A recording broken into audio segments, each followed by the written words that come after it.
مساء الخير. هدردش معاكم بس على لما بتيجي تشتري عقار ايه اللي انت بتغلط فيه، ايه اللي الاخطاء اللي انت تتجنبها وانت بتشتري عقار. اول حاجه ما تستعجلش وانت بتشتري عقار. العقار بتشتريه بالراحه خالص، انت هتدفع فيه تقريبا تحويشه عمرك كلها وتقعد تسدد في اقساطه 6 و7 و8 سنين قدام.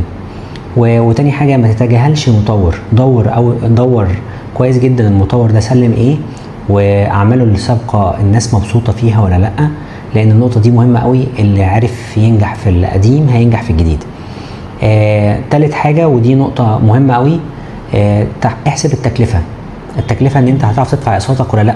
المقدم مش دايما هو الازمه بتبقى في الاقساط دي هتعرف تكملها ولا لا. لما تيجي تستلم الوحده ما انت عندك فتره سماح 6 شهور سنه بتشطب فيها، هتعرف تكمل التشطيب دوت ولا لا؟ التكلفه دي هتبقى موجوده معاك ولا لا؟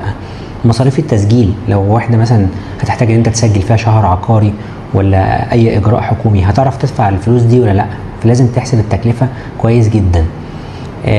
نقطه كمان مهمه، ما تشتريش اوف بلان من غير ما تشوف بعينيك. يعني مشروع هيتعمل في مكان اكس، روح شوف المكان الاكس دوت، روح بص عليه. حتى لو رمله رحت اتفرجت على رمله، هو انا هتفرج على رمله؟ اتفرج على رمله، ايه المشكله؟